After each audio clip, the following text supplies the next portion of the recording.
আসসালামু আলাইকুম dear students, আমি মোহাম্মদ মামুন হুসাইন। আজকে তোমাদের নবম দশম শ্রেণীর পদার্থবিজ্ঞানের দ্বিতীয় অধ্যায় নিয়ে আলোচনা করব। দ্বিতীয় অধ্যায়ের নাম হচ্ছে গতি, যার ইংরেজি নাম হচ্ছে মোশন। দ্বিতীয় অধ্যায় নিয়ে যখন আমরা আলোচনা করতে যাব তখন আসলে আমাদেরকে জানতে হবে গতিটা কি, অর্থাৎ হোয়াট ইজ মোশন।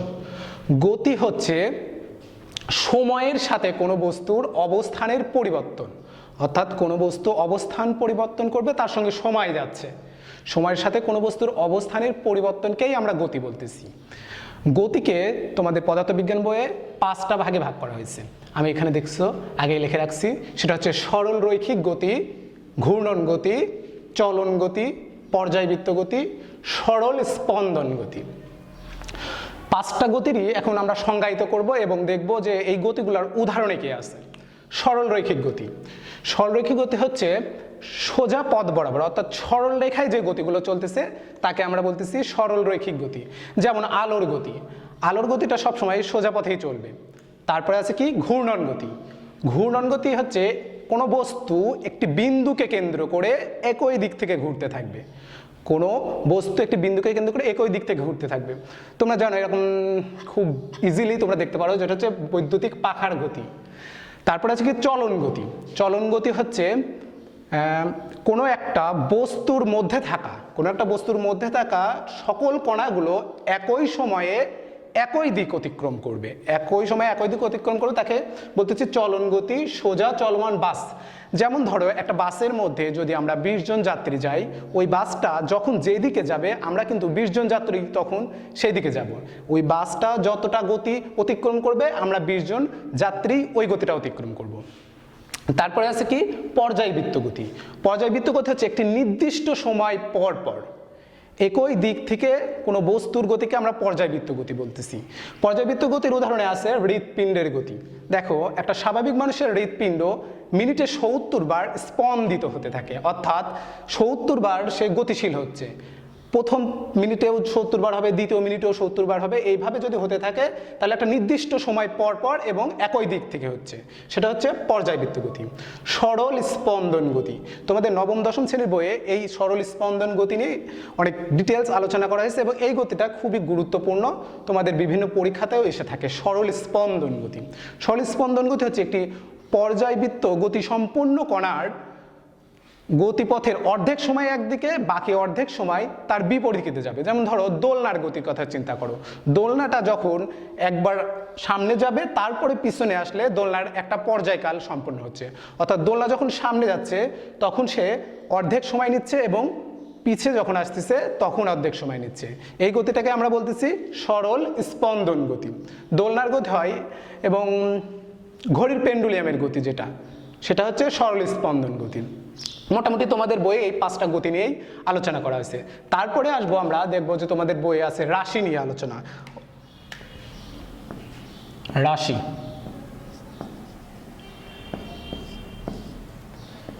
রাশি নিয়ে আলোচনা যখন আমরা করব তখন আমাদের জানতে হবে আসলে রাশিটা কি। রাশির সংজ্ঞায়িত করে নিই আমরা। রাশিটা হচ্ছে এই পৃথিবীতে যা কিছু পরিমাপ করা যায় তাকেই আমরা রাশি বলতেছি।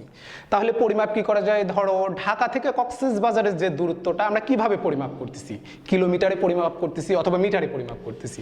তোমরা বাজার থেকে যে পণ্য কিনে আনতেছো, ধরো চাউল ডাউল তেল, এগুলো আমরা কিভাবে পরিমাপে করতেছি? এগুলো কেজিতে পরিমাপ করতেছি, লিটারে পরিমাপ করতেছি। তার মানে ওই যে দূরত্ব, এটাও একটি রাশি।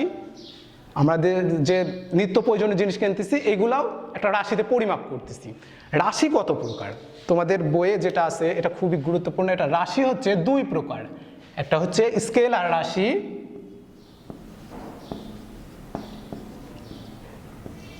আর একটা হচ্ছে ভেক্টর। স্কেলার রাশি, ভেক্টর রাশি। স্কেলার রাশি কাকে বলে, ভেক্টর রাশি কাকে বলে, এটা এখন আমার জানার দরকার আছে। দেখো স্কেলার রাশি, যে রাশিগুলো শুধু মান দিয়েই প্রকাশ করা যাবে, যে রাশিগুলো শুধু মান দিয়ে প্রকাশ করা যাবে তাকে বলতেছে স্কেলার রাশি। যে রাশিগুলো মান এবং দিক উভয় লাগবে তাকে বলতেছি ভেক্টর রাশি। স্কেলার রাশি, ভেক্টর রাশিটা আমাদের এই পদার্থবিজ্ঞানের প্রত্যেকটা অধ্যায়ে আসবে, কারণ আমরা পদার্থবিজ্ঞানের যতগুলো আলোচনা করব বিভিন্নভাবে রাশিগুলা চলে আসবে। তারপরে দেখো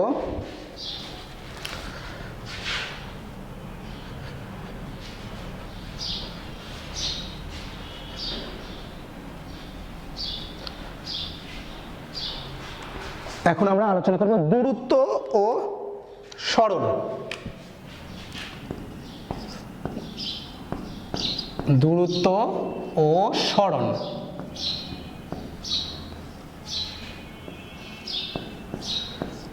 দূরত্ব এবং সরণকে প্রতীকী চিহ্ন অর্থাৎ এস দিয়ে আমরা প্রকাশ করতে, দূরত্বকেও এস দ্বারা প্রকাশ করা হয়, সরণকেও এস দ্বারা প্রকাশ করা হয়।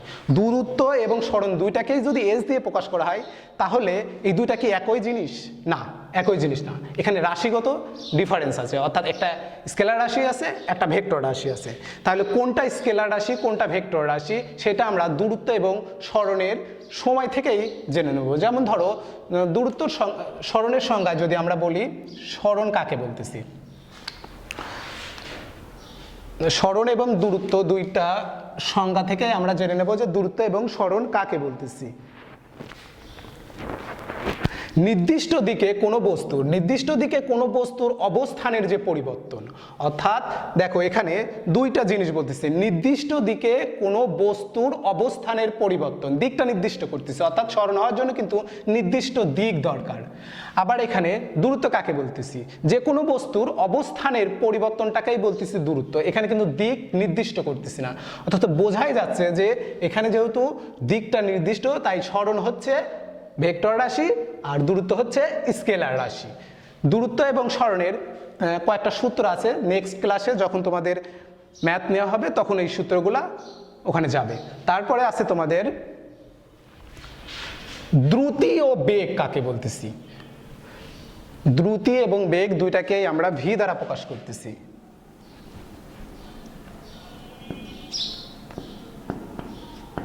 দ্রুতি ও বেগ।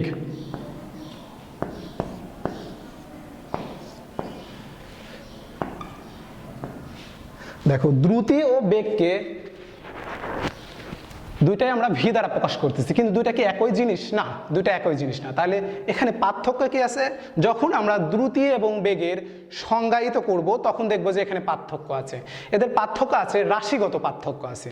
তাহলে দ্রুতি কি রাশি, বেগ কি রাশি কিভাবে জানবো? আমরা এর সংজ্ঞা থেকে জানবো যে দ্রুতি কি রাশি, বেগ কি রাশি। দেখো বেগ হচ্ছে সময়ের সাথে কোনো বস্তুর নির্দিষ্ট দিকে যে অবস্থানের পরিবর্তন, সময়ের সাথে কোনো বস্তুর নির্দিষ্ট দিকে যে অবস্থানের পরিবর্তন তাকেই বেগ বলতেছে। অর্থাৎ সময় এবং নির্দিষ্ট দিক দুইটা লাগতেছে বেগ হতে, তার মানে বোঝা যাচ্ছে কিন্তু এখানে সময় এবং দিক দুইটা লাগতেছে। তাহলে এটা কি রাশি হচ্ছে? এটা ভেক্টর রাশি হচ্ছে। দ্রুতিটা কি? দ্রুতি হওয়ার জন্য আমার নির্দিষ্ট দিক লাগতেছে না, সময়ের সাথে অবস্থানের পরিবর্তন হচ্ছে, তাকেই আমরা দ্রুতি বলতেছি, অর্থাৎ দ্রুতি স্কেলার রাশি। তারপর তোমাদের বইয়ে যেটা আছে সেটা ত্বরণ এবং মন্দন আছে, দুইটাকে এ দ্বারা প্রকাশ করতেছি আমরা, ত্বরণ ও মন্দন।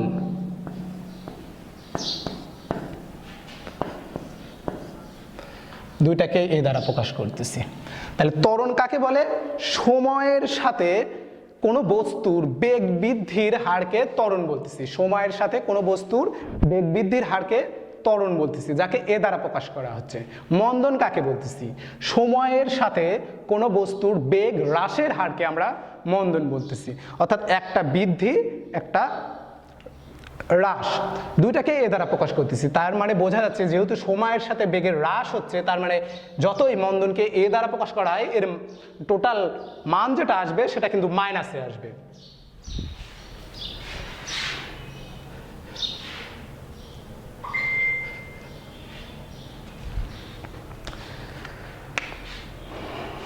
দেখো ত্বরণ আর মন্দনের আমি একটা গ্রাফ দেখাই দেই, মোটামুটি বুঝতে পারবা। 0 এটা সময় যাবে 5, 10, 15, এদিকে আসবে 5, 10, 15, এদিকে সময় বেগ। সময় এবং বেগের লেখাচিত্র থেকে আমরা ত্বরণ এবং মন্দনের একটা ধারণা নেওয়ার চেষ্টা করব। দেখো এটা প্রথমে